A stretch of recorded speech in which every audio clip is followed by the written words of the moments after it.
नमस्कार मित्रों, मैं विकास शाक्या एक बार फिर से स्वागत करता हूं आपका अपने चैनल पर। और आज हम अष्टावक्र गीता के चैप्टर नंबर 17 के 5 श्लोक डिस्कस करेंगे।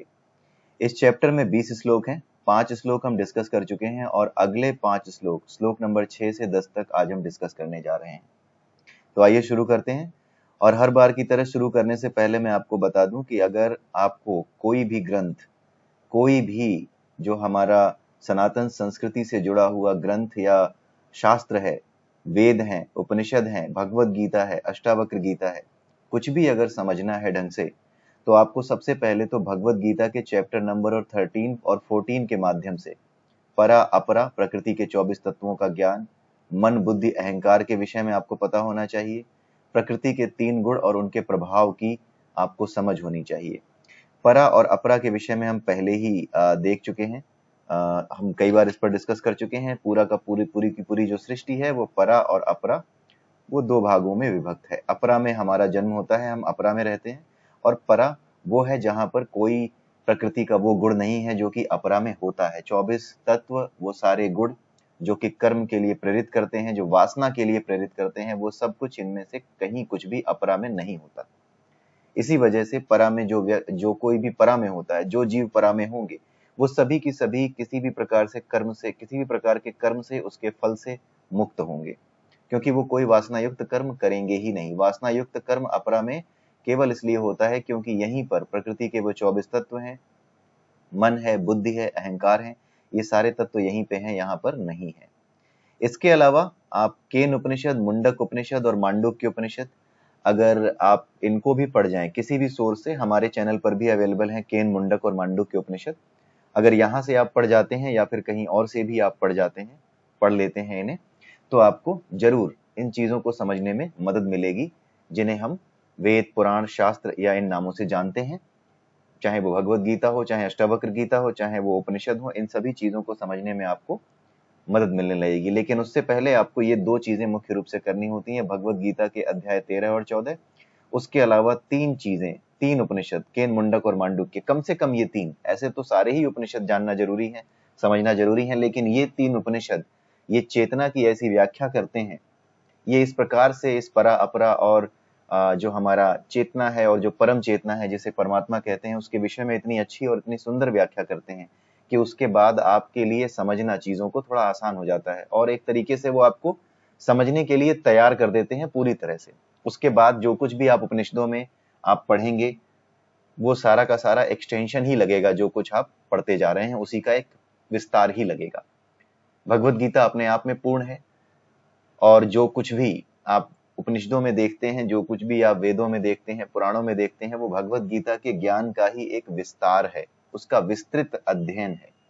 भगवत गीता पूरी तरह से अपने आप में पूर्ण है। जिसने उसे समझ लिया, भगवत गीता जिसे भगवान कृष्ण की कृपा से समझ में आ गई, गुरु की कृपा से समझ में आ गई, उसने समझ लीजिए कि कुछ और समझने लायक छोड़ा ही नहीं है। फिर वो वेद पढ़े, पुराण पढ़े, कुछ भी पढ़े, ऐसी कोई भाषा, ऐसी कोई बात वेदों पुराणों में लिखी हुई नजर नहीं आएगी उसे जो उसे समझ में ना आए। इनफैक्ट आपने भी यदि अभी कोई पुराण या वेद ना उठाए हों, तो बात मानिए, कोई पुराण उठा करके देखिए, कोई वेद उठा करके देखिए, आपको उसकी भाषा कल तक जैसी समझ में नहीं आती थी, जैसे आपको समझने में दिक्कत होती थी, आज की तारीख में आपको उन चीजों को समझने में कोई दिक्कत नहीं होगी जो आप पुराणों में लिखी हुई देखते हैं या वेदों में लिखी हुई देखते हैं। आपको कोई समस्या नहीं आने वाली। आपको उन चीजों को समझने का, उन्हें पढ़ने का, और पढ़ करके उनका जो अर्थ निकाला जाता है, उस अर्थ को निकालने का नजरिया ही बदल चुका होगा।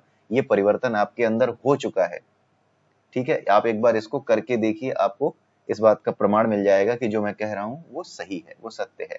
ठीक है, तो इस तरह से आप आध्यात्मिक स्वाध्याय के लिए इन चीजों का ध्यान रख सकते हैं कि भगवत गीता का 13वां और 14वां चैप्टर आप सबसे पहले पढ़ लें, और उसके अलावा केन, मुंडक और मांडुक्य उपनिषद के बारे में आप जानकारी ले लें। अब आइए शुरू करते हैं आज का श्लोक, श्लोक नंबर 6। श्लोक नंबर 6 में अष्टावक्र जी कहते हैं कि हे जनक, कोई ऐसा उदार चित्त ही व्यक्ति होता है जो धर्म, अर्थ, काम और मोक्ष तथा जीवन और मृत्यु के प्रति हेय और उपादेय का भाव नहीं रखता। ये जो धर्म, अर्थ, काम और मोक्ष हैं, ये क्या कहे जाते हैं? ये हमारे 4 पुरुषार्थ कहे जाते हैं। ठीक है, इनको पुरुषार्थ कहा जाता है। जीवन के 4 पुरुषार्थ धर्म, अर्थ, काम और मोक्ष कहे जाते हैं। अष्टावक्र जी कह रहे हैं कि जो स्वयं को जान जाता है वो उदार चित्त हो जाता है। उदार चित्त तो हो ही जाएगा, क्योंकि वो जान गया है कि हर चीज जो है वो चेतना ही है। जैसी चेतना उसके भीतर है वैसी ही चेतना, वही चेतना सभी बाकी लोगों के भी भीतर है। इसलिए वो उदार चित्त हो जाता है, वो करुणामय हो जाता है, वो सभी के प्रति करुणा रखने वाला हो जाता है। उसके बाद फिर वो जितना कुछ धर्म, अर्थ, काम और मोक्ष के विषय में जानता है, उन सब के प्रति ना तो वो मोह रखता है, वो धर्म के प्रति भी मोह नहीं रखता, वो अर्थ के प्रति भी मोह नहीं रखता, वो काम और मोक्ष के प्रति भी मोह नहीं रखता, किसी चीज में आसक्त नहीं होता। और जीवन और मृत्यु, ये जो चक्कर है जीवन और मृत्यु का, ये वासनाओं के कारण होता है। जैसी वासनाएं आपने अपने मनोमय कोश में धारण कर ली, वैसा ही शरीर आपको मिलता है, अर्थात वैसा ही जन्म मृत्यु के पश्चात आपको मिल जाता है। तो ये जो जीवन मृत्यु का चक्कर होता है जिसमें वासनाएं होती हैं, और इन वासनाओं को जानता हुआ ये व्यक्ति जो ज्ञानी होता है, वो इन वासनाओं से घृणा नहीं करता। वो जानता है कि वासनाएं तो रहेंगी, मुझे इनसे अपने आप को बचाना है, और उसका तरीका है योग, उसका तरीका है ज्ञान, भक्ति, कर्म, ज्ञान, ध्यान, ये सारे योग जो बताए गए भगवत गीता में, वो इनका तरीका है, वो ये जानता है। लेकिन उसके बाद भी वो ये नहीं समझता, उसके बाद भी वो ये ऐसा नहीं समझता कि इन चीजों से घृणा करनी है और धर्म, अर्थ, काम और मोक्ष, इन पुरुषार्थों से मोह रखना है ना। वो सभी को स्वाभाविक रूप से जीता है, वो अपने जीवन को स्वाभाविक रूप से जीने वाला हो जाता है।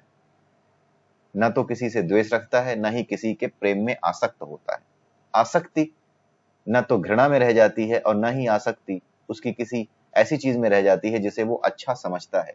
अर्थात वो न अच्छी चीज से आसक्त होता है जिसे वो अच्छा समझने लगा। अब वो अच्छा किसको समझने लगा? अब वो मुक्ति को अच्छा समझने लगता है। जो ज्ञानी हो जाता है वो मुक्ति को अच्छा समझने लगता है, उसे श्रेष्ठ समझने लगता है। लेकिन जब वो मुक्ति को श्रेष्ठ समझने लगता है, मुक्ति को अच्छा जानने लगता है, तो ऐसा नहीं है कि मुक्ति के प्रति आसक्त हो जाता है।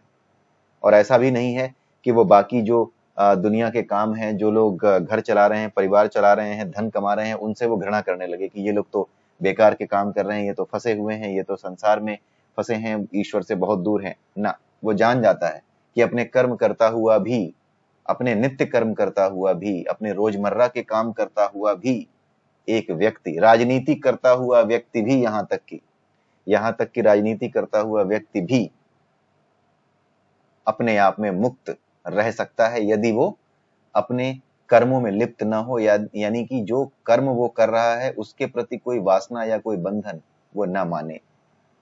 ठीक है, तो ऐसा व्यक्ति इस बात को जान रहा होता है कि न तो किसी चीज से मुझे घृणा करनी है। हेय का मतलब आप जानते हैं, घृणा करना। उपादेय का मतलब है किसी चीज के प्रति आसक्त होना या उसकी प्रशंसा करना। तो किसी चीज को प्रशंसित या किसी चीज को वो घृणित नहीं मानता है।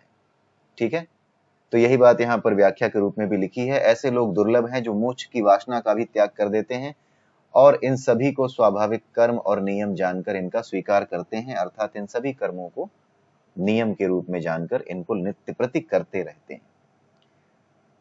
आगे चलते हैं 7वें श्लोक में। 7वें श्लोक में भी काफी अच्छी चीजें हैं। इसमें बताया गया है कि जिसमें विश्व के विलय की इच्छा नहीं है और न ही इसकी स्थिति के प्रति द्वेष है, वह धन्य पुरुष इसीलिए यथा प्राप्य आजीविका से सुख पूर्वक जीता है। अब आप यहाँ पर देखिए, दो चीजें आ गई। एक तो आ गई विलय की इच्छा और दूसरी आ गई स्थिति के प्रति द्वेष। अब इसको क्या कहा जाए, इसके बारे में यहाँ पर आप एक बार इसकी व्याख्या पढ़ लीजिए जो मैंने यहाँ पर लिखी है।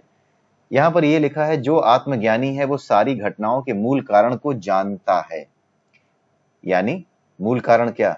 मनोमय कोश में जो वासना होती है वही सारी घटनाओं का मूल कारण है। वह प्रकृति के गुणों और नियम के आधार पर वासनाओं और उसके कारण मनुष्य जिस प्रकार के कर्मों से प्रेरित हो जाता है उसे भी जानता है। यानी वो जानता है कि ये जो वासना इकट्ठी हो रही है ये भी मशीनरी है, ये एक मशीनरी है जिसकी वजह से यहाँ इकट्ठी होती है। क्यों? क्योंकि हम प्रकृति के 3 गुणों के संपर्क में हैं। जिस गुण से ज्यादा प्रभावित है वैसी ही वासना यहाँ पर एकत्र होती है, और उसी वासना के अनुसार हमारी बुद्धि क्या करती है? काम करती है। हमारी बुद्धि वासना के अनुसार ही काम करती है, और जैसी बुद्धि होती है सतरज और तम में, जैसा मन होता है सतरज और तम में, जैसी वासनाएं हमारा मन अपने मनोमय कोश में हमारा जो जीवात्मा है वो इकट्ठा करती है, उसी के अनुसार हमारी बुद्धि हमें कर्म करने को प्रेरित करती है।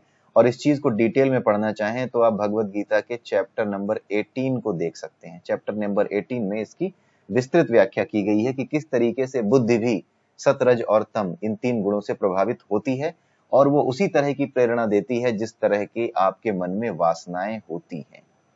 ठीक है। अतः वह संसार में हो रही उथल पुथल से ना तो घृणा करता है और न ही संसार के ईश्वर में लय हो जाने की इच्छा रखता है। ये ले नहीं, लय, इसको यहाँ लय पढ़िए। लय मतलब कि उसी में विलीन हो जाने की इच्छा नहीं रखता। वो जानता है कि सब कुछ स्वभाव से हो रहा है और ये प्रकृति के नियम के अनुसार हो रहा है, और प्रकृति के नियम के अनुसार चलने के कारण ही ये सब कुछ ईश्वर ही है। इसका ईश्वर में लय होना यानी ईश्वर में विलीन हो जाना, इसका कोई अर्थ नहीं है। ये पहले से ही ईश्वर में है। वह सब कुछ स्वभाव से हो रहा है ऐसा जानता है, और इसीलिए स्वाभाविक और आन पड़े कर्तव्य को करता हुआ अपनी जीविका कमाता है और उसमें लिप्त नहीं होता। यानी वो कमाई तो कर रहा होता है, कुछ ना कुछ कार्य कर रहा होता है, लेकिन अपने आप को उसमें लिप्त नहीं करता। क्यों? क्योंकि वो जानता है कि जीवन जीने के लिए कर्म करना ही पड़ेगा कोई ना कोई। तो कोई ना कोई कर्म जो कुछ भी उसके सामने आ पड़ता है, जिस लायक भी वो अपने आप को बना पाया है, उस कर्म को करता हुआ उसमें संतुष्ट रहता है। कब? जब वो इस ज्ञान को जान जाता है। उससे पहले जब वो ज्ञान को नहीं जान रहा होता, जब वो नहीं जान रहा होता कि जैसा उसने अपने आप को बनाया है, जिस लायक उसने अपने आप को बनाया है, उसके अतिरिक्त उसे और कोई कर्म नहीं मिलने वाला, तब तक वो परेशान रहता है। वो फिर अपनी हद से ज्यादा पाने की कोशिश करता है और तभी वो चोरी चकारी भ्रष्टाचार में लिप्त होता है। यही कारण है कि वासना सभी तरह की उथल पुथल का कारण है इस संसार में। यही चीज यहाँ समझाई जा रही है। अब हम इन दो शब्दों के, ये जो दो वाक्यांश हैं, इनको जरा देखते हैं। विलय की इच्छा का क्या मतलब है? विलय की इच्छा का मतलब होता है कि कुछ आदमी ऐसे होते हैं, कुछ लोग ऐसे होते हैं जो ज्ञान जब पाना शुरू करते हैं, जब ज्ञान की आरंभिक स्थिति में होते हैं या मध्य स्थिति में होते हैं या ज्ञान को प्राप्त कर रहे होते हैं, तो वो ये सोचते हैं कि ये पूरा संसार जो रुपए पैसे के पीछे भाग रहा है, धन के पीछे भाग रहा है, ये पागल है। इसलिए ये सब बेवकूफ है और इन सबको ईश्वर में मिला दिया जाना चाहिए, ईश्वर के द्वारा इनका विनाश कर दिया जाना चाहिए। बहुत पाप बढ़ रहा है, सब कुछ बढ़ता चला जा रहा है, ये सब कर दिया जाना चाहिए। वो ऐसा सोचता है। ऐसा होता तो जरूर है कि जब अधर्म बढ़ता है तब ईश्वर सारी चीजों को संतुलित कर देता है, लेकिन ऐसा आपको नहीं सोचना है कि हाँ भगवान कर दो। आपको भगवान से ये नहीं कहना है कि हाँ भगवान कर दो, या ये नहीं सोचना कि भगवान कर क्यों नहीं रहा, अच्छा हो कि भगवान इन सबको नष्ट कर दे। ऐसा वो नहीं सोचता। वो शांत होकर के देखने लगता है कि ये जो है ये प्रकृति के नियम के अनुसार हो रहा है। वो जान भी रहा होता है कि प्रकृति के नियम के अनुसार ही जब सतरज और तम का संतुलन बिगड़ता है तो परमात्मा रूपी जो ऊर्जा है वो एक पदार्थ का रूप ले लेती है। आपको पता होगा, अगर विज्ञान आपने पढ़ा है, आइंस्टीन का जो इक्वेशन है अगर वो भी आपने पढ़ा है, तो आप जानते हैं कि जो एनर्जी होती है वही क्या होती है, मैटर में यानी पदार्थ में परिवर्तित हो जाती है। और पदार्थ क्या है? हमारा शरीर पदार्थ ही है। उसी तरीके से जब परमात्मा, जब यहाँ पर सतरज और तम की सारी स्थितियां बिगड़ जाती हैं, तम ज्यादा हो जाता है, सत कम हो गया और कोई एक गुण दूसरे गुण पे हावी होने लगा, तम हावी होने लगा, तो वो परमात्मा रूपी शक्ति क्या करती है? वो स्वयं को पदार्थ के रूप में परिवर्तित करके प्रकट करती है। उसी को हम क्या कहते हैं? उसी को हम अवतार कहते हैं। ठीक है, यही चीज यहाँ समझाई जा रही है। तो यहाँ पर जो है ऐसा व्यक्ति वो जानता है कि अवतार क्यों होते हैं, लेकिन वो बेचैन नहीं होता कि क्यों नहीं हो रहा, संसार में इतना कुछ चल रहा है कैसे नहीं हो रहा। वो जानता है कि ये कब होगा, उसे पता होता है कि ये कब होगा, इसलिए वो शांत भाव से हर चीज देख रहा होता है। उसे पता होता है, वो धैर्य रखना सीख जाता है कि जब तक ऐसी स्थितियां नहीं बनेंगी तब तक ये अवतार नहीं होगा, इसलिए मुझे परेशान होने की आवश्यकता नहीं है। मैं सिर्फ दृष्टा बन के देख सकता हूं कि क्या चल रहा है। ठीक है, तो ऐसा व्यक्ति विलय की इच्छा नहीं करता, इसका यही अर्थ है। और स्थिति के प्रति द्वेष का क्या मतलब है? इस संसार की स्थिति क्या है? इस संसार की स्थिति ये है कि ये वासनाओं में लिप्त है। अधिकतर लोग वासनाओं से प्रेरित हैं। अधिकतर लोग सतरज और तम से प्रेरित होने के कारण तरह तरह की वासनाएं अपने मन में इकट्ठी कर रहे हैं, और इसी मन की वासनाओं के इकट्ठा करने के कारण क्या हो रहा है? उनकी बुद्धि उन्हें तरह तरह के कर्म करने को प्रेरित कर रही है। और यही चीज यहाँ पर बताई गई है कि जो ज्ञानी होता है वो इन तथ्यों को, इन सत्यों को जानता है, और इसी वजह से वो क्या करता है? द्वेष नहीं करता, यानी घृणा नहीं करता इस चीज से कि देखो कैसा संसार है, पैसे कमाने में मरा जा रहा है, देखो कैसा संसार है, पाप कर रहा है। उसे पता होता है कि वो पाप कर क्यों रहा है। वो पाप इसलिए कर रहा है क्योंकि उसने अपने कर्मों से अपने मनोमय कोष में वासनाएं इकट्ठा की हैं। वासनाओं के बीज ये बड़ा होकर के पेड़ बनेंगे ही बनेंगे। जैसे ही इसका शरीर मजबूत होगा वैसे ही इसके अंदर वासना जो दूसरों को मारने काटने की अगर है, दूसरों पे राज करने की, उन्हें कुचलने की है, तो वो शरीर में ताकत आते ही बुद्धि विकसित होते ही, बड़ा होने पर बुद्धि जैसे जैसे विकसित होती जाएगी, वैसे वैसे ही उसकी प्रवृत्तियां, ये जो बीज वासनाओं के रूप में पड़े हैं पिछले जन्म से, ये सारी की सारी प्रवृत्तियां वो प्रकट होने लगेंगी। ठीक है, तो इस सत्य को ज्ञानी जानता है और इसीलिए वो इस स्थिति से द्वेष नहीं करता। जब आपको कारण पता चल गया तो द्वेष का क्या कारण है? जब आपको कारण के साथ ये भी पता चल गया कि नियम है एक, इस नियम के ही अनुसार ये द्वेष, ये घृणा, ये सारा पाप और ये सारा पुण्य, ये सारे विचार इसीलिए चल रहे हैं, तो फिर वो क्यों घृणा करे? फिर तो उसको धैर्य रखना होगा कि नियम है। अगर कोई आपसे कहे, अगर कोई ये सोचे कि मुझे अपनी संतान का मुख जल्दी से जल्दी देखना है, फिर भी 9 महीने उसे इंतजार करना ही होगा, क्योंकि माता 9 महीने के बाद ही बच्चे को जन्म दे सकती है। मनुष्यों में, पुरुषों में, जो व्यक्ति होते हैं, जो मनुष्य होते हैं, उनमें। दूसरे जानवरों में अलग होता है, कुछ जानवरों में 20 हफ्ते का होता है, कुछ जो हाथी जैसे जानवर हैं उनके लिए ज्यादा होता है, समय ज्यादा लगता है। तो प्रकृति के नियम को जानते हुए, जैसे एक व्यक्ति जानता है कि मैं अपने बच्चे का मुख 9 महीने से पहले नहीं देख पाऊंगा, उसी तरीके से जब ज्ञानी इस सत्य को जान जाता है कि प्रकृति के नियम के अनुसार ही ये सब हो रहा है, तो वो ये भी समझ जाता है कि ये जो अधर्म हो रहा है ये कब नष्ट होगा, इसको नष्ट होने में एक नियत समय लगेगा। क्यों? क्योंकि यही प्रकृति का नियम है। जैसे प्रकृति के नियम को अपने सामने जानता हुआ वो धैर्य रखता है, बेचैनी तो है कि जल्दी से जल्दी अपने पुत्र या अपनी पुत्री का, अपनी संतान का चेहरा देख लूं, लेकिन फिर भी वो सत्य को जानता है, इसलिए धैर्य रखना सीख जाता है। प्रकृति के नियम को जानना ही सत्य को जानना है, और सत्य को जानते ही धैर्य आ जाता है। धैर्य रखना सीखना नहीं पड़ता जब आप सत्य को जान जाते हैं। उम्मीद करता हूं कि आप समझ गए होंगे, ये श्लोक समझना बहुत जरूरी है। अन्यथा अगर ये श्लोक आपने नहीं समझा है और इसकी प्रैक्टिस नहीं करते और इस अभ्यास को अपने जीवन में नहीं उतारते, तो आप हमेशा बेचैन रहते हैं, आप हमेशा उद्वेलित रहते हैं, आप हमेशा जो है धैर्य अधीर हो जाते हैं, धैर्य नहीं रख पाते, अधीर हो जाते हैं। आप चाहते हैं कि कोई भी काम फटाफट हो जाए। आइए अब देखते हैं 8वें श्लोक को। 8वां श्लोक बहुत ही सुंदर है और समझने के लिए बहुत कुछ है इसमें। 8वें श्लोक में अष्टावक्र जी कहते हैं कि जिसकी बुद्धि इस ज्ञान से कृतार्थ होकर गलित हो गई है, एक और नया काम आ गया, बुद्धि गलित हो गई, ऐसा आदमी सुनता हुआ, सूंघता हुआ, खाता हुआ, स्पर्श करता हुआ और देखता हुआ भी सुखपूर्वक रहता है। अब यहाँ पे दोनों ही चीजें, दोनों ही जो लाइनें हैं, जिसकी बुद्धि इस ज्ञान से कृतार्थ होकर गलित हो गई है। गलित होने का मतलब समझना है, फिर ये समझना है कि ऐसा क्यों कहा जा रहा है कि सुनता हुआ, सूंघता हुआ। अब आप ये देख रहे हैं, सुनना आप कान से करते हैं, सूंघना नाक से करते हैं, खाना मुख से है, स्पर्श करना त्वचा से है, देखना आंखों से है। ये 5 क्या हैं? ये जो 5 चीजें हैं, ये किससे उत्पन्न होती हैं? ये किसका साधन है? ये हमारी इंद्रियां, जो 5 इंद्रियां हैं, उनका साधन है। ये 5 इंद्रियां ही तो हैं, ज्ञानेंद्रियां जिनको कहते हैं। और यही ज्ञानेंद्रियां क्या करती हैं? मन की वासना के अनुसार प्रेरित होती हैं। जिन चीजों को हमारा मन सुनना चाहता है, जिससे हमारी वासना संतुष्ट होती है, वो उसको सुनते हुए सुख महसूस करता है। एक ऐसा व्यक्ति जो कि गलत बातों को सुनने का आदी है, दूसरों के प्रति षड्यंत्र करने का आदी है, वो निश्चित रूप से हनुमान चालीसा चलने पर उसको नहीं सुनेगा।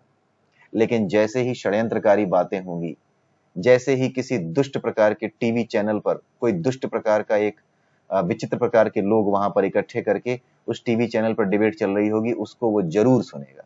क्योंकि उसे अशुभ सुनने में, चिल्लाता हुआ देखने में, ये देखने में कि एक व्यक्ति दूसरे का अपमान कितनी कुशलता के साथ करता है, ये सब सुनने में उसे आनंद आएगा। कुछ लोग खबरों को खबरों की तरह देखते हैं, मैं सभी की बुराई नहीं कर रहा, लेकिन कुछ इसलिए देखते हैं ताकि वो ये जान सकें कि कितना नीचे गिरा जा सकता है। क्या मैं इतना नीचे गिरने का हुनर जानता हूं? अगर नहीं जानता हूं तो कुछ नया सीखने को आज यहाँ मिल जाएगा। इसलिए कुछ लोग ऐसी व्यवस्था के साथ भी, ऐसी सोच के साथ भी ऐसी चीजों को देखते और सुनते हैं। और ये सत्य है। आपको अजीब लग रहा होगा सुन करके, लेकिन यदि आप ऐसे हैं ना, तो आप खुद को जान गए होंगे। लेकिन उम्मीद करता हूं कि यदि आप हमारे वीडियो को देखते हैं, आप हमारे साथ जुड़े हैं, तो ऐसे स्वभाव वाले आप नहीं होंगे। लेकिन ऐसे स्वभाव वाले लोग होते हैं, इसलिए मैं आपको सावधान कर देना चाहता हूं। ठीक है, तो कुल मिला के होता यह है कि जो ज्ञानी हो गया है, वो ज्ञानेंद्रियों का इस्तेमाल करता हुआ भी वो सुखपूर्वक रहता है, क्योंकि वो जानता है कि इन ज्ञानेंद्रियों का इस्तेमाल हम करें या ना करें, लेकिन ये ज्ञानेंद्रियां इस्तेमाल हो जाएंगी। क्यों? क्योंकि अगर आपके पास नाक है तो कोई दुर्गंध है या सुगंध है आपके आसपास, तो आपकी नाक आपकी आज्ञा का इस्तेमाल नहीं करेगी, आपकी आज्ञा की प्रतीक्षा नहीं करेगी कि हाँ इसे सूंघो। वो तो ज्ञानेंद्रिय है, वो तो सूंघ लेगी उस चीज को। कान है, वो तो सुन लेंगे। आप भूख लगेगी, आप खा लेंगे, लेकिन क्या खाना है क्या नहीं खाना है, और खाना है तो स्वाद के प्रति आसक्त होना है कि नहीं होना है, ये तो ज्ञानी ही जानता है। और जो ज्ञानी है वो ये जानता हुआ, खाता हुआ, स्पर्श करता हुआ, देखता हुआ, यानी सारे बाहरी काम वैसे ही करता हुआ जैसे कि अज्ञानी करते हैं, उनकी तरह ही करता हुआ भी, उनकी तरह ही कर्म करता हुआ दिखेगा, लेकिन इसके बाद भी वो सुखपूर्वक यानी इनमें आसक्त हुए बिना रहता है। सुखपूर्वक क्यों कहा गया? क्योंकि आसक्ति में दुख है, और जब वो आसक्त होना छोड़ देता है तो वो सुखपूर्वक रहना सीख जाता है। वो सुनता हुआ, सूंघता हुआ, बुरा सुनता हुआ भी, अपने बारे में बुरा सुनता हुआ भी, सूंघता हुआ भी, स्पर्श करता हुआ भी, कुछ गलत देखता हुआ, कुछ सही देखता हुआ भी, उससे प्रभावित हुए बिना सुखपूर्वक रहता है, क्योंकि सुख अनासक्ति में ही है। इसीलिए ज्ञानी के रिस्पेक्ट में इस बात को बताया गया है, ज्ञानी के परिप्रेक्ष्य में इस बात को बताया गया है कि वो सुनता हुआ भी, सूंघता हुआ भी, यानी ज्ञानेंद्रियों का इस्तेमाल करता हुआ भी सुखपूर्वक रहता है। अब ये गलित होने का क्या अर्थ है, आइए अब देखते हैं। अब ये देखिए यहाँ पर मैंने लिख दिया है बुद्धि का गलित होना। एक बात मैं और आपको बता दूं कि यहाँ पर जितनी चीजें मैं लिख कर ले आता हूं, जब मैं बोल रहा होता हूं तो आप उसे सुनिएगा, लिखी हुई चीज आप बाद में देख लीजिएगा। वीडियो रोक करके या तो पहले लिखी हुई चीज देख लीजिएगा, उसके बाद मेरी बात को सुनते समय कुछ और मत देखिएगा। नहीं तो अगर आप दोनों इंद्रियों का एक साथ इस्तेमाल करते हैं, देखने, पढ़ने और सुनने दोनों का, तो काम बिगड़ जाएगा। क्योंकि जो इंद्रियां है ना, वो एक बार में सब मिल करके एक ही काम को करती हैं। आपके कान सुन भी रहे हैं, आंख देख भी रही है, लेकिन कोई एक इंद्रिय ही समेकित रूप में सभी इंद्रियों के साथ मिलकर काम कर रही होती है। अगर आपने पढ़ना शुरू कर दिया तो आपकी इंद्रिय केवल और केवल पढ़ ही रही होगी, मेरी बातें सुनने के बावजूद भी वो अनसुनी हो जाएंगी। क्यों? क्योंकि इंद्रियां 5 जरूर हैं, लेकिन अलग अलग काम नहीं करती। एक समय में सारी इंद्रियां मिलकर के एक ही काम कर सकती हैं। यही जो इंद्रियों का समन्वय है ना, इसी को कौन सा देवता कहा जाता है? मैंने पहले ही बताया है, इसी को इंद्र देवता के नाम से जाना जाता है, जो इंद्रियों के समन्वय का काम करता है। यही जो तत्व है हमारे शरीर के भीतर, जो कि सभी इंद्रियों को समन्वित करके किसी एक काम में लगाता है, किसी एक वासना की ओर भगाता है, या किसी एक कर्म की ओर भगाता है, उसी को क्या कहा जाता है? उसी तत्व को इंद्र कहा जाता है। ठीक है? और यही तत्व, क्योंकि हर तत्व एक ऊर्जा है, तो हर तत्व पदार्थ का रूप भी धारण कर सकता है, अर्थात इंद्र या जितने भी देवता हैं, जिन्हें भी कहा जाता है देवता, वो सभी शरीर यानी पदार्थ धारण कर सकते हैं। इन सबके शरीर हो सकते हैं। जैसे आपने मां काली के विषय में सुना होगा कि जो रामकृष्ण परमहंस थे, जो कि विवेकानंद जी के गुरु थे, उन्होंने स्वयं भी काली के दर्शन किए और लोगों ने भी देखा, उनकी भक्ति ने काली मां को साकार कर दिया। लोग भी जाकर देखते थे तो कई लोगों ने आभास किया कि कोई तो इनके पास रहता है, कोई तो इनसे बात कर रहा होता है। तो यही जो इंद्र है, इंद्रियों का जो समेकित स्वामी है, जो इंटीग्रेट करता है सभी इंद्रियों को किसी एक काम की ओर, इसी तत्व को या इसी ऊर्जा को जो हमारे भीतर है, इसी को इंद्र कहा जाता है। और ये ऊर्जा अपने आप में भी एक अलग पदार्थ धारण कर सकती है, क्योंकि ऊर्जा का यही स्वरूप है। सीधा सा विज्ञान है, ऊर्जा ही पदार्थ में परिवर्तित होती है, इसके अतिरिक्त आपको और कुछ सोचना ही नहीं है। अब देखते हैं बुद्धि के गलित होने का क्या अर्थ है। ये बड़ा सिंपल सा है, अब आपको समझ में आ जाएगा। बुद्धि के गलित होने का अर्थ है बुद्धि का स्थान चेतना द्वारा ले लिया जाना। हमारी बुद्धि सांसारिक है, अपरा का तत्व है। चैप्टर नंबर 13 जो भगवत गीता का है, उसमें हमने पढ़ा है कि प्रकृति के 24 तत्व हैं, और उन तत्वों में एक तत्व कौन सी है? बुद्धि भी एक तत्व है। तो यानी कि ये जो बुद्धि है वो पुरुष का हिस्सा है। ये हमारे जो 24 तत्व होते हैं, इसी शरीर के 5 कोशों के अंतर्गत ये रहते हैं। ये 5 कोश अलग हैं, लेकिन ये सारे 5 कोश इन तत्वों को अपने भीतर रखते हैं, जिन तत्वों से ये पूरी अपरा बनी है। इन तत्वों से जो पूरी अपरा बनी है, उन सभी तत्वों को, बुद्धि को भी अपने पास रखते हैं, अहंकार को भी रखते हैं, मन को भी रखते हैं, और उसी से मनोमय कोश में वासनाएं भरते हैं। तो ये सारे तत्व किसके हैं? अपरा के हैं। और जो कुछ भी अपरा के हैं वो पुरुष के अंदर हैं। तो जो कुछ पुरुष के अंदर है, उन तत्वों को क्या कहा जाता है? पौरुषेय तत्व कहा जाता है। जिन तत्वों के माध्यम से, जो कि प्रकृति के तत्व हैं और जो हमारे शरीर के भीतर हैं, उनके माध्यम से जो कुछ भी किया जाए, जो कुछ भी काम किया जाए, उसे पौरुषेय कहा जाता है, उसी को पुरुषार्थ कहा जाता है। आप समझ सकते हैं इस चीज को। जो कुछ भी, सिंपल सी परिभाषा है, आप पुरुष की परिभाषा जानते हैं, ये 5 तत्वों से बना शरीर है, इन 5 तत्वों के 5 कोशों से बना शरीर है, इन 5 कोशों में 24 तत्व हैं, इन 24 तत्वों और इन 5 कोशों से मिल करके जो व्यक्ति कोई भी अच्छा और बुरा काम करता है, कोई भी पुरुषार्थ करता है, ये पुरुष के तत्व होने की वजह से उस काम को पुरुषार्थ कहा जाता है, पौरुषेय कहा जाता है। जो काम पुरुष द्वारा किए जा सकते हैं उन्हें पौरुषेय कहा जाता है। लेकिन ये जो चेतना है, ये जो आत्मा है, ये हमारे आनंदमय कोश के भीतर रहती है। और ये किसका हिस्सा है? ये परा का हिस्सा है। ठीक है, ये परा का हिस्सा है। ठीक है, ये पुरुष से अलग है, यानी ये अपुरुष है। पुरुष से जो अलग है, पुरुष तो ये हो गया जो अपरा में है, लेकिन ये पुरुष से अलग है, इसलिए अपुरुष भी कह सकते हैं। पुरुष के पहले अ लगा दीजिए तो अपुरुष हो गया और वो इसका हिस्सा हो गया, परा का। इसीलिए ये कहा गया है कि जो कुछ भी बुद्धि से हम करते हैं वो सब क्या है? वो पौरुषेय है, वो पुरुष के द्वारा किया गया है, वो पुरुषार्थ है। अपरा में घट रही घटनाओं की व्याख्या बुद्धि कर सकती है। ये बुद्धि क्या है? पुरुष का हिस्सा है, इसीलिए अपरा में घट रही घटनाओं की व्याख्या कर सकती है।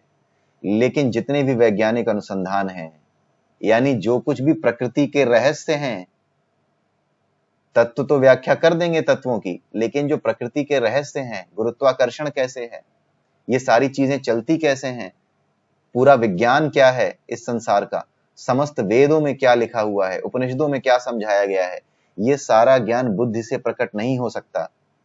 होता क्या है कि जब हम अपने आप को योग के द्वारा परमात्मा से जोड़ते हैं, योगाभ्यास के द्वारा, चाहे वो कर्म योग हो, ज्ञान योग हो, भक्ति योग हो, ध्यान योग हो, किसी भी योग से, तो होता क्या है कि ये बुद्धि जो होती है वो धीरे धीरे क्या हो जाती है? चेतना रूप हो जाती है। यानी यही जो बुद्धि है वो किसमें परिवर्तित हो जाती है? ये चेतना में परिवर्तित हो जाती है। यानी ये बुद्धि, इसका स्थान कौन ले लेता है? परम चेतना, यानी ये आत्मा ले लेती है। ये जो ऊर्जा है ना, ये ऊर्जा इस बुद्धि को भी क्या कर देती है? अपने अंदर ले लेती है। फिर आप बुद्धि से नहीं सोचते, फिर आपकी चेतना सोचती है, और उसको सोचना ही नहीं पड़ता। क्यों? क्योंकि सारा ज्ञान चेतना के भीतर पहले से मौजूद है। ठीक है, तो बुद्धि क्या होती है? गलित होती है। किसमें? चेतना में। जैसे आपने सोनार को देखा होगा, यहाँ पे आपने एग्जाम्पल देखा, सोने का एक टुकड़ा स्वर्णाभूषण में जिस तरह से गलित होता है, जिस तरीके से एक सोनार होता है वो सोने के टुकड़े को क्या करता है?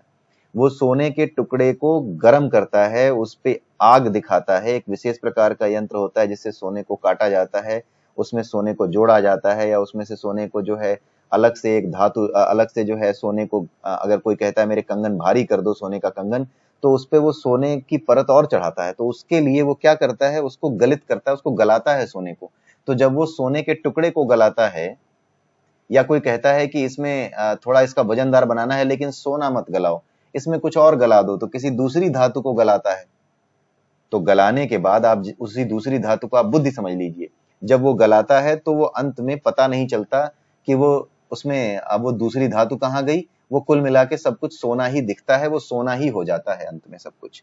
उसी तरीके से जब ये जो परम चेतना है, जो वास्तविक सत्य है, ये क्या करती है? ये बुद्धि का स्थान ले लेती है।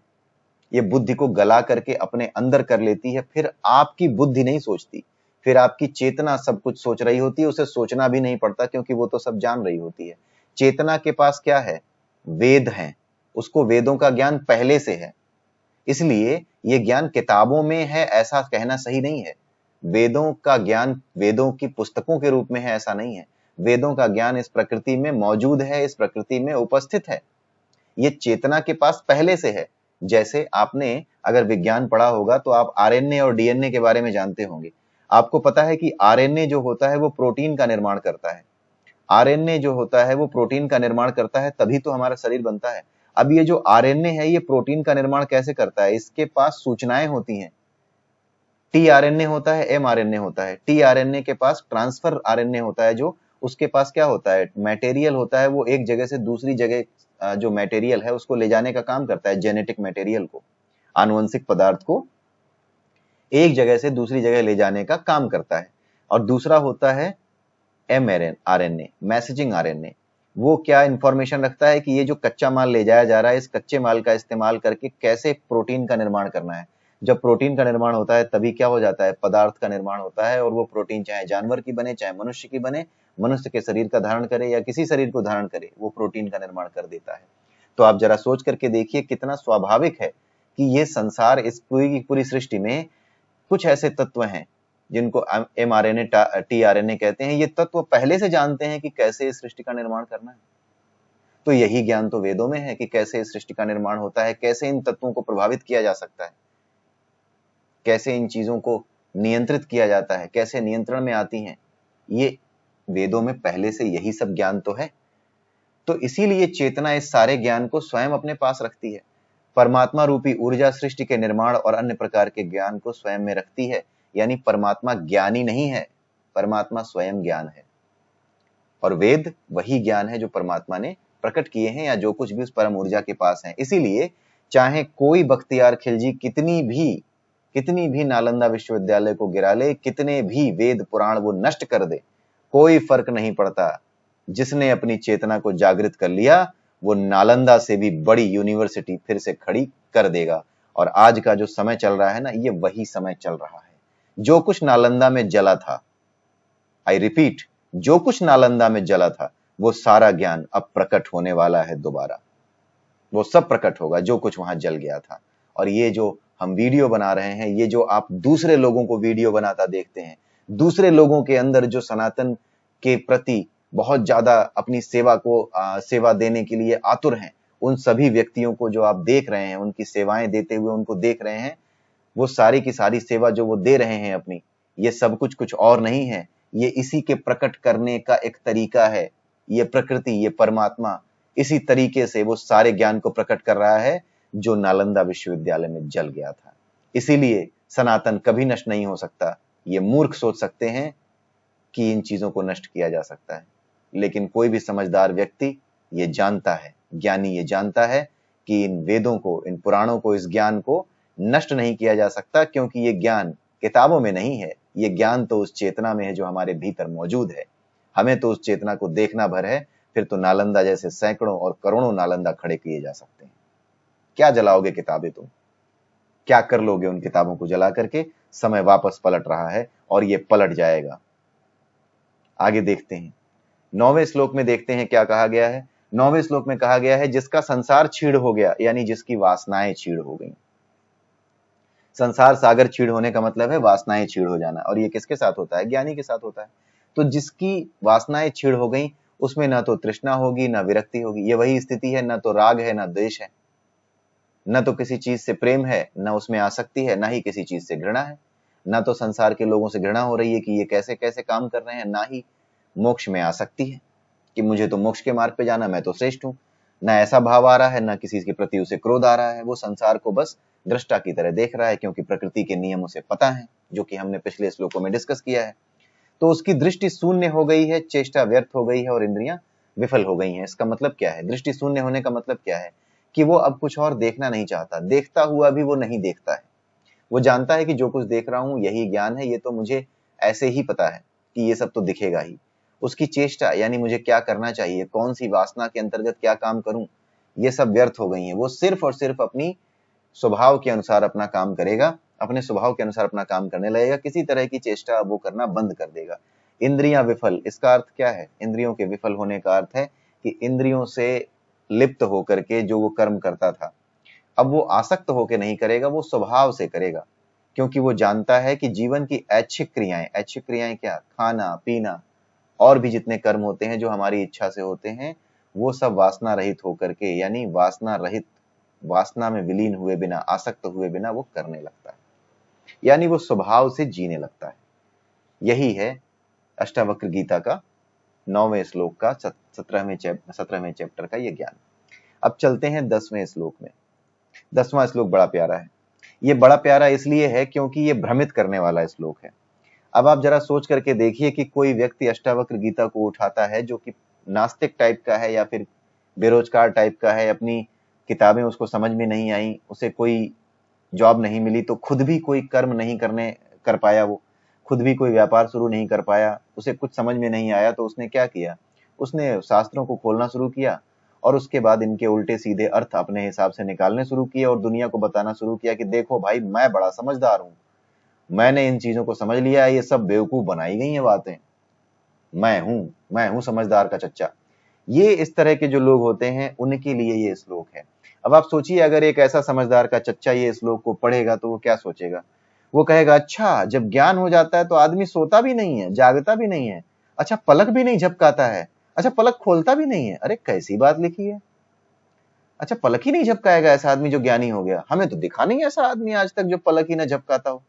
अच्छा पलक खोलता ही ना हो, जिंदा हो, ऐसा भी आदमी नहीं दिखा।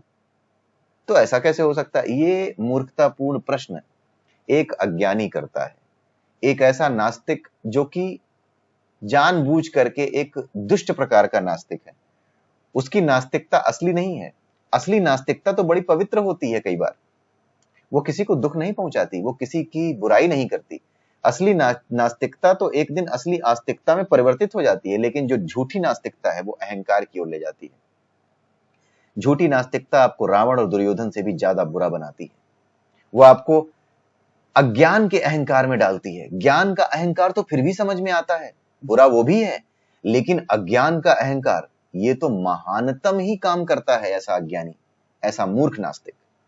ठीक है, तो अष्टावक्र जी यहां पर जो समझाना चाह रहे हैं कि वह न जागता है, न सोता है, न पलक बंद करता है, न खोलता है, इसका अर्थ आप एक शब्द में, एक लाइन में यहां समझ लीजिए कि इन शब्दों का अर्थ क्या है। इन शब्दों का अर्थ यह है कि मनुष्य उन क्रियाओं का भी कर्ता अनजाने में स्वयं को मानता है जो अनैच्छिक है। अब आप ध्यान से सुनिएगा, ये श्लोक बड़ा इंपॉर्टेंट है, ध्यान से, बहुत ध्यान से इस लाइन को सुनिएगा। अगर आप इसको देख रहे हैं, पढ़ रहे हैं तो बंद कर दीजिए, केवल सुनिए। आपसे अगर कोई कहता है, कभी भी स्वाभाविक रूप से कहता है, तो क्या कहता है? या फिर आप क्या कहते हैं? मैं सांस ले रहा हूं, मैं पलकें झपका रहा हूं, आप यही तो कहते हैं।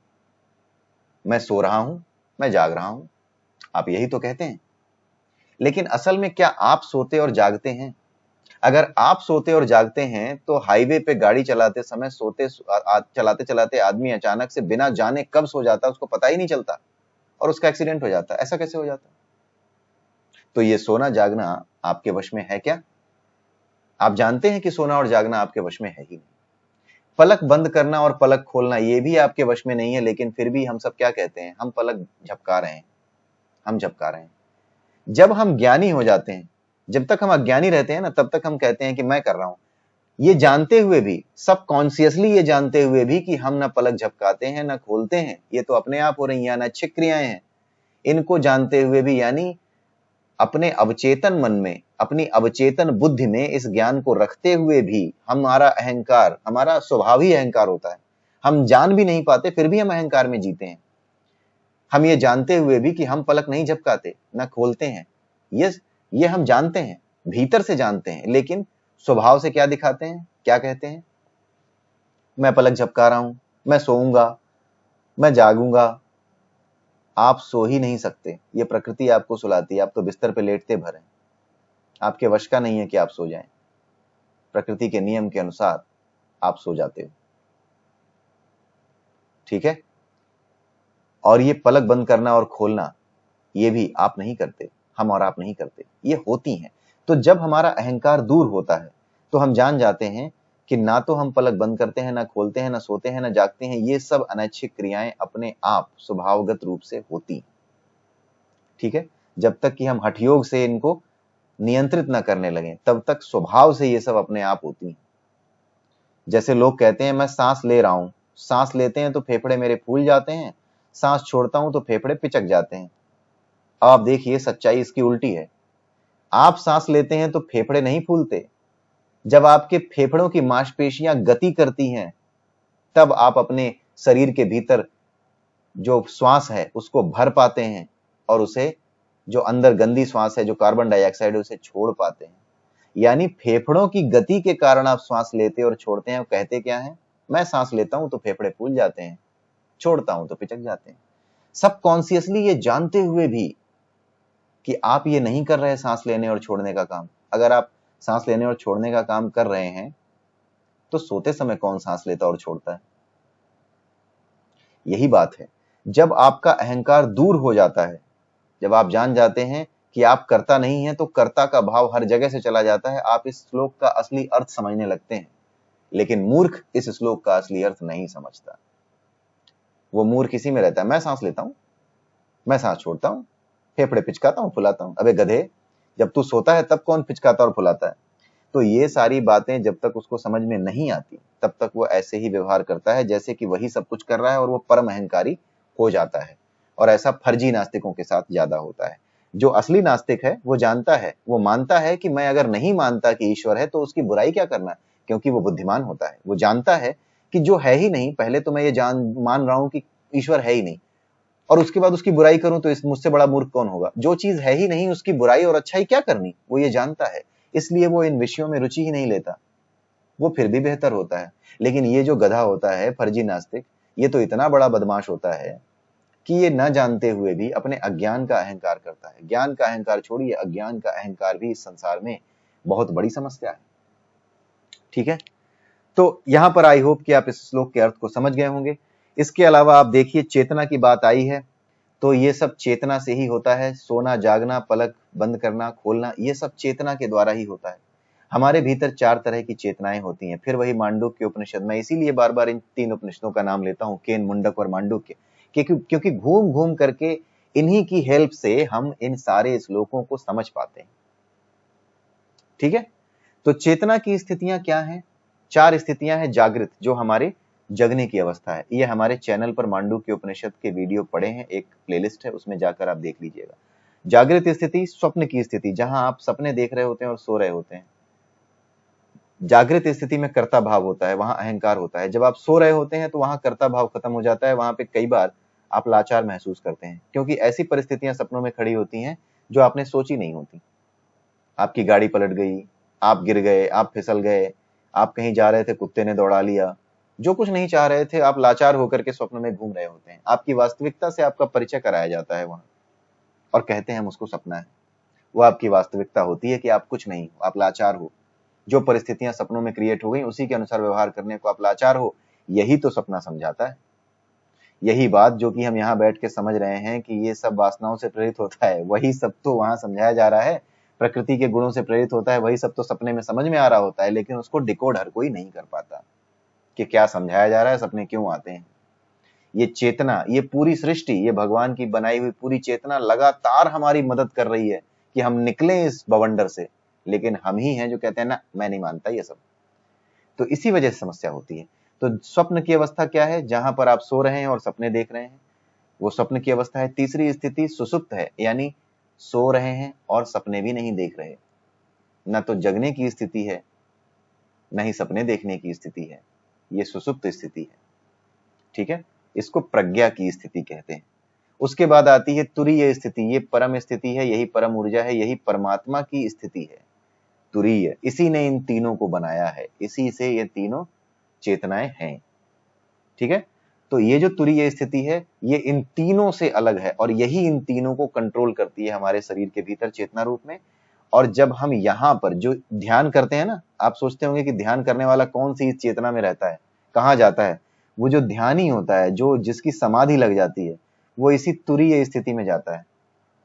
और यहां बैठ करके वो लगातार बैठे बैठे भी, समाधि में रहते हुए भी, कई दिनों तक समाधि में रहते हुए भी ऐसा लगता है ये सो रहा है कि जाग रहा है।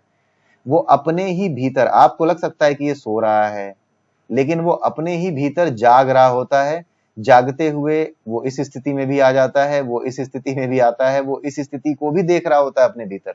ये उसकी स्थिति होती है। और ये जब तक आपकी समाधि नहीं लगेगी, आप इन परिस्थितियों का अनुभव कर ही नहीं पाएंगे। ये केवल और केवल सद्गुरु, ये केवल और केवल जागृत और सिद्ध गुरुओं के पास ही ये अनुभव होता है, और यही सद्गुरु कहे जाते हैं। और यही इस स्थिति का अनुभव करा करके आपको इन सारे ग्रंथों के ज्ञान से, इस परिश्रम से मुक्त कर देते हैं। इसीलिए गुरु मुक्ति का मार्ग है। इसीलिए गुरु इतना आदरणीय है कि वो आपकी सारी मेहनत को एक बार में आपके सारे श्रम को अपने ऊपर लेकर के, अपनी सारी सिद्धियां आपको दे करके, जरा सोचिए किसी वरदान से कम है ये, कि वो अपनी सारी सिद्धियां, अपने सारे ज्ञान को आप में उड़ेल करके आपको जागृत कर देता है। जरा सोचिए, क्या एक सदगुरु परमात्मा से कम है? इसीलिए गुरु को परमात्मा से ऊंचा माना गया है। जहां पर भी ज्ञान की बात होती है, कबीरदास जी ने स्वयं कहा है, गुरु गोविंद दोऊ खड़े काके लागू पाए, बलिहारी गुरु आपने गोविंद दियो बताए। गुरु ना होते तो गोविंद का पता न चलता। इसीलिए भगवान राम भी जन्म लेते हैं, भगवान कृष्ण भी जन्म लेते हैं और गुरु ग्रहण करते हैं। तो लगे रहिए आप भी, हम सब लगे रहते हैं, सनातन की इस यात्रा में आगे बढ़ते रहते हैं। और आज का ये वीडियो मैं यहीं समाप्त करता हूं। नमस्कार, जय श्री राम, जय श्री राधे, जय श्री कृष्ण।